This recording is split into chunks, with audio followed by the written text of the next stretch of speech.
Yeah, once again, welcome to my YouTube channel. As usual, we bring you the very best. A life was taken mercilessly in the southern east of Nigeria. The Fulani bandits have started again, taking lives, kidnapping in Oyo State. And all Gumi could come out to say was that the people of Nigeria should learn to accommodate the Fulanis and the terrorists, that they are Nigerians, the Southerns are Nigerians, the Northerns are Nigerians. This is coming out from Sheikh Gumi, the Biafran evangelist. He said that the people of Nigeria should learn how to accommodate terrorists. This is coming out yesterday.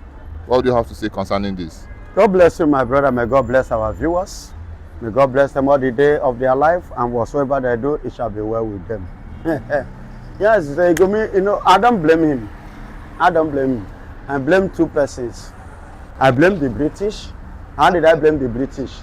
By handing power over to them when they want to depart from Nigeria. The document, the memo which they wrote, they handed over to them.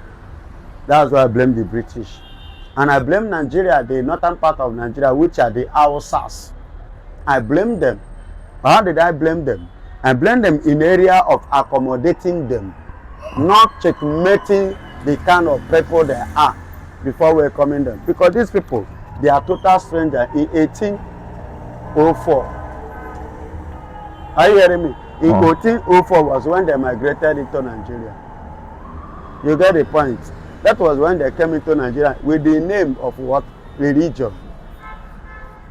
And the Hausas accommodated them in the religion aspect.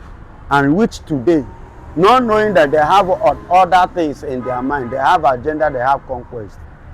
And when they succeeded in conquering the Hausas in 1815, then Usman Dafodio, who happened to be their leader, now make a move, and he was conquered.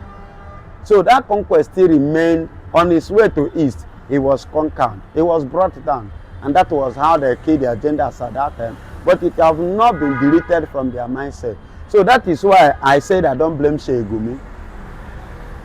Had it been that Nigeria wake up, especially the Northerners wake up, as at the time that the Biafrans, Igbos, Ojukwu wake up, they would have understand.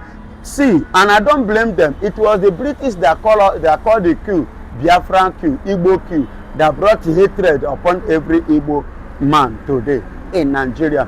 These are part of the things that the Igbos saw. The soldiers, the generals as at that time saw, that these people are coming with a jihadist movement. Then they rose up, Nzogu, Ifajuna, and some other Yorubas, and other military personnel, form a queue together to do what? To silence this movement.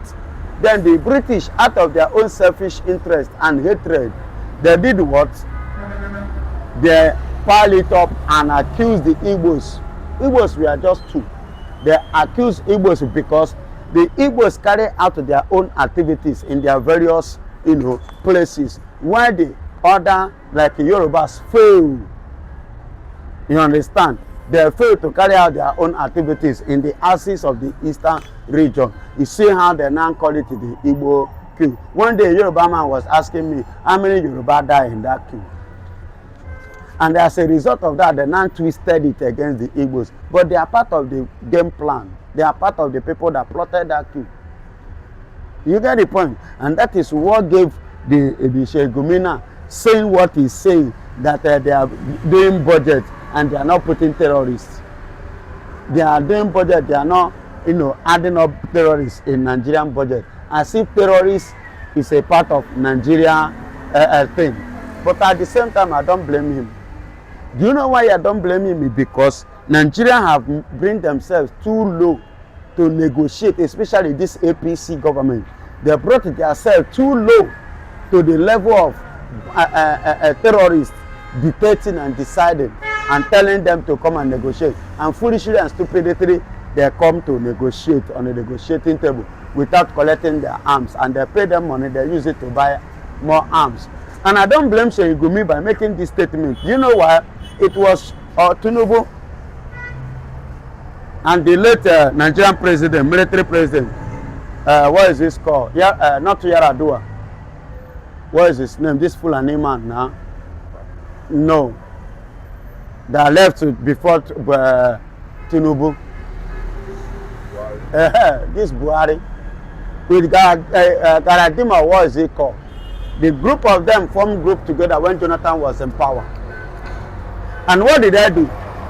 They said, remember, Buhari said he make Jonathan government ungovernable. They went to meet Maiti Allah, the cattle rearer chairman Oga, that they need about 2,000 Fulanis to fund them and to arm them against 2015 general presidential election, so that if Jonathan do otherwise, they will use it to destabilize. They did not know that Jonathan have already, make up his mind to leave power for them, because he doesn't want to share the innocent blood of Nigerians. Because when the two elephants fight, what happens? The grass suffers it. Jonathan doesn't want the grass to suffer it, which are the masses. He throw in the towel. Do you know that in that plot, instead of 2,000, they succeeded in giving them 4,000, which Ekiti State happened to be one of the states in the West here they use in carrying out their training. El-Rufai was the governor of Kaduna State, who happened to use his own Kaduna State as a harboring state of these terrorists. Niger was a country that backed up this ambition and vision, this proposal. And Borno happened to be a place of starting point. Sokoto, before they now move to Borno today. Are you hearing me? It was from in Sokoto. Now, what am I saying? You see why Sheikh Gumi is saying what he's saying. That's why I don't blame him. And now, they are thinking to destabilize somebody's government. Now, he's telling on them. The same set of people. And that is what is happening to Nigeria, APC, with including Bola Ahmed Tinubu. Was it not the same Bola Ahmed Tinubu that sponsored protests against Jonathan? And today, protest is going on. He doesn't want to give room for protest. And they are now using it. That's why I don't blame Sheikh Gumi. And lastly, why I don't blame him is this. He's showing and he's telling on Nigerians and he's speaking to the international world, indicating and vindicating Nigeria as a terrorist nation. Because if Nigeria is not, somebody like Sheikh Gumi will not be boldly saying this and still walk freely. And I don't blame him again, because the same government is signed police and soldier. They give it to Sheikh Gumi to go and do what? Carry out negotiation with the who? Terrorists. Why won't he come to on media and talk anyhow? Why won't he open his mouth on daily basis and say, rambast anyhow, without fear, without being cautioned, without minding what could have, before him? But because of the situation, and he's still working freely, and that is why. So tomorrow, he will still come up and say whatsoever that he might wake up with, because any day he wake up with something, he will just come on air and blow it and nothing will happen. Can he try this in Saudi Arabia? A man like Sheikh Gumi travel to Saudi Arabia, they turn him down. Oh yeah, that father, go back. But in Nigeria, they welcome him with the two hands, and he's acting, behaving, talking as a like, and he's working freely. Do you know that as I speak to you, that is to tell you, Nigeria, that the El-Rufai is now free. Are you aware? They have set El-Rufai free when after the article threats to Bola Ahmed Tinubu. This is country here called Nigeria. Why won't Fulanis be ranting? Why won't there be Buga? Why won't there be Bulgarian? They're going to Buga now, they're going to do anyhow. Because the one in the power is using Nigerians' life to play politics, because he's not interested in what is happening. He's interested in 2027, self-centered and selfish person. That's what it is. So that's why I don't blame Sheikh Gumi. And that is why he's acting, talking, misbehaving, and still working freely. Nothing happened to him. Can he try it in other place? He will enter ban. Before you know it, they will start it. But look at Mazen Nnamdi Kanu. Hatred is not a Muslim, and that work against him. He's an Igbo man, and that also work against him. He speaks truth, and that also work against him. You see why? is in Sokoto prison. El-Rufai is free. Sheikh Gumi is working freely, acting, speaking worse than what Mazen Nnamdi Kanu have uttered. That they say is a wrong saying. You see why when it baffles me when one stupid woman, one yoyetic idiot. I don't know whether that woman is a prostitute. Maybe he don't sleep with all these Nigerian Fulanis. I'm talking about Lolo. For her to come out and begin to talk with jargons on media against Mazen Nnamdi Kanu. Same generation, her family, can they produce somebody like Mazen Nnamdi Kanu? Have they ever dreamed of it? Make you not let me enter her. If I enter her, it go too bloody for her. May God punish her wherever she did. Call her name Nena Lola, be Mama Lolo. Chineke boy or Well said, Biafran evangelist. As usual, you've done analysis to it. Few days ago, we talked about this El-Rufai case. How Atiku made it clear that El-Rufai must be released. A sound of warning to President Tinubu that should release him before the Salah. And now you brought it to our notice that El-Rufai has been released. Do you think also that Mazen Nnamdi Kanu release case is on the way? Perhaps in order just to shut people's mouths. Yes, in a way, but it's not going to be released by Nigeria. Understand? His release is not coming in the angle of Nigeria. But Tinubu just released El-Rufai. Because Tinubu, El-Rufai, they are all birds of the same feather. They are in the same carcass. Remember, the same El-Rufai sponsored Tinubu's wedding. You don't know? He sponsored Bola Ahmed Tinubu wedding. El-Rufai sponsored Bola Ahmed Tinubu wedding. And I know that even you now, you are surprised. How do I mean by Tinubu's wedding? Tinubu becoming the president of Nigeria. That is Tinubu's wedding. They give him ring, which is authority, power, position. El-Rufai sponsored it. El-Rufai contributed 75% of Bola Ahmed Tinubu being a president of Nigeria. As a citizen of Nigeria.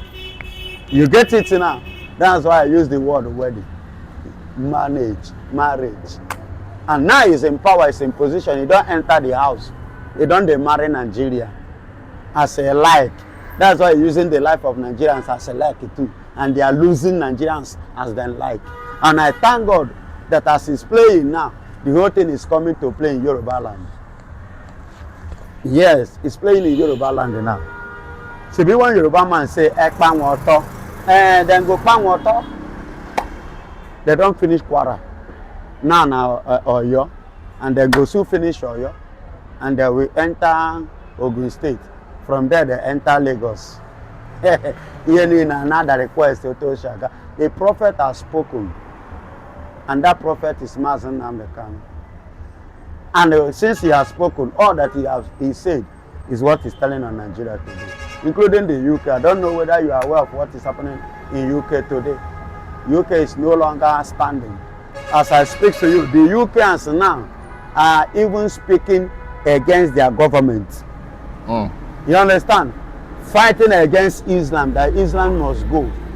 That they need people like Mazen Nnamdi. Do you know that they are now recommending Mazen Nnamdi Kanu today in UK in their protest? Serious fight, no be small fight, but go and do your findings.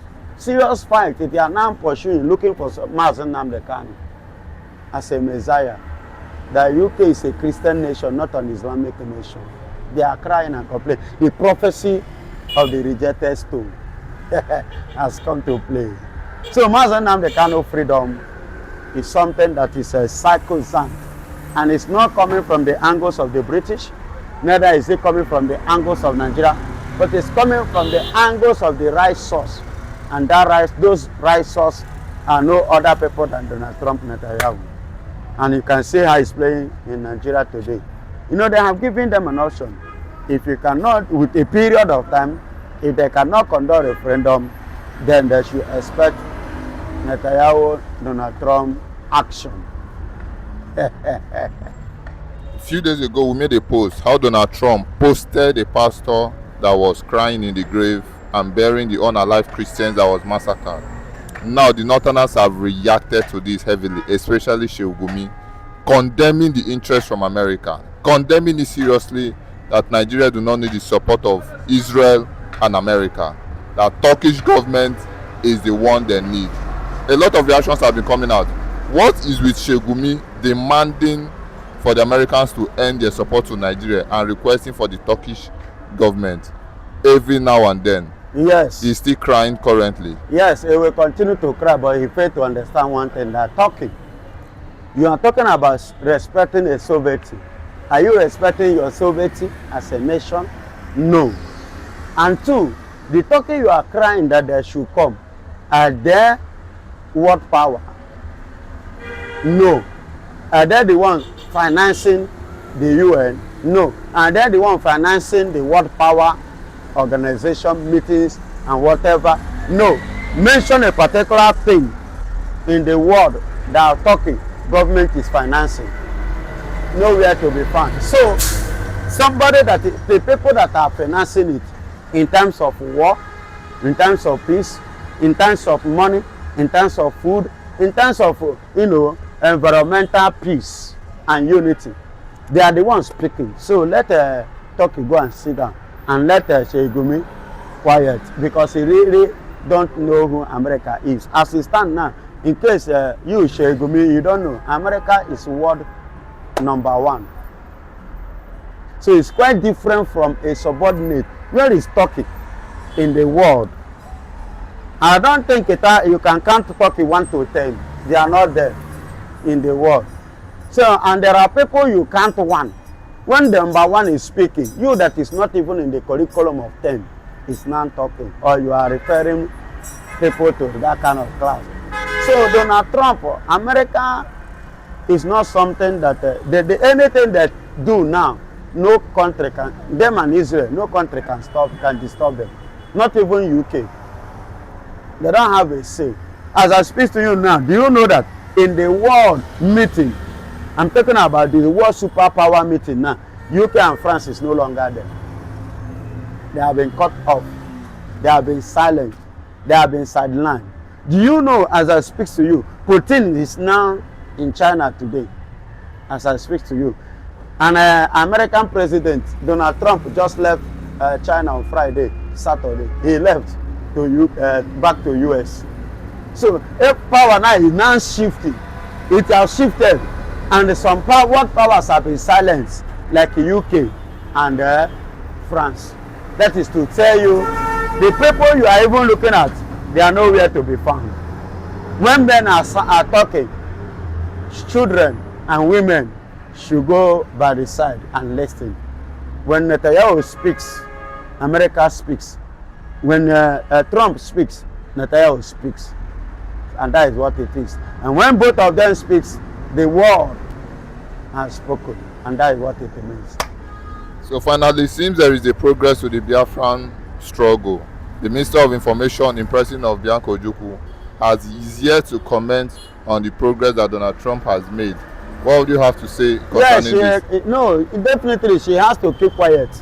She has to be silent. But she's the Minister of Information. Of course, she is. Sorry, but what? Sorry, the Minister of Foreign Affairs. Foreign Affairs, but she's not ministering the truth.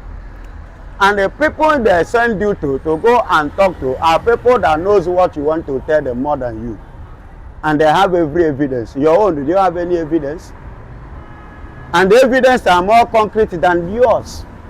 And you have traveled there to lie to them. And after lie, and you made a promise with a rebuttal.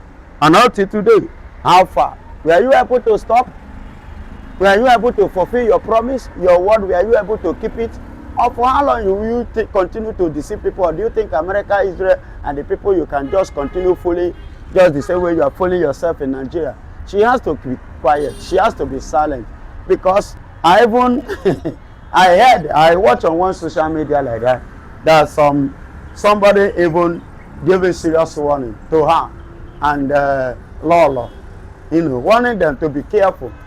And seeing it that the way it's going, what will be their stand? Because this thing cannot be stopped, called Biafra. And Mazen and the kind of freedom is already at hand. And Nigeria is having a secret court for the very first time. Having a secret court over the case of Mazen and the Kano, which Mazen and the Kano send a message. It doesn't appear in their court. They are the ones cutting themselves on how they will do what. Set this man free so that it will not dabaru. And the young man, the Mazen and the Kano have already stick to his word, not going back. You understand? So, and after doing this, they are seeing the handwriting on the wall. A man like that, definitely. And once he comes out, because he will definitely come out, and the men have already prepared and get ready on how to bring him out. And when they bring such a person out, and you know it's the voice of the voiceless, and whenever he roar or voice, the whole South is including Ngwere. Everything we do what? We follow suit. But go on. At his age, he's still pondering on the state of lies. And on this, I count it that Nigeria is not a country that we... I've been saying it, Nigeria no go better. It's not a cause, but that is the reality. Take a look. Shebi dem say Jonathan na drunkard, na useless man, na fufu, na stupid man. Is Jonathan left leg not better than 80 years or 20 years of APC? I'm asking now, so where is he going to better? The only thing that will make this point, that will make Africa great, let Nigeria remain. You are not trying to scatter Nigeria. We want to separate from Nigeria. Let Nigeria remain. Yoruba and Fulani, let them continue with their distance. After all, they have been together before. So we just want to go and have our better government. Because in our government, then every citizen has his rights, equal rights. Well said, Biafra Evangelist. As usual, you've done a super analysis to it. I would like to say this. Currently, everybody is aware that Bianco Ojukwu is the current Minister for Foreign Affairs. And his trip to UK has triggered a lot of reactions currently. Would you say that this documentary that the BBC is about to release concerning this movie called Surviving Biafra, could she be a major role player in this? Or do you think Bianco Ojukwu is having a successful one by trying to end the Biafra struggle? What do you have to say? Ojukwu wife has betrayed her husband. And I know Ojukwu himself in his grave is not happy with her wife. I know Ojukwu will be complaining in the realm of the spirit with the other elders that he has made the worst mistake of his life. I'm telling you, yes.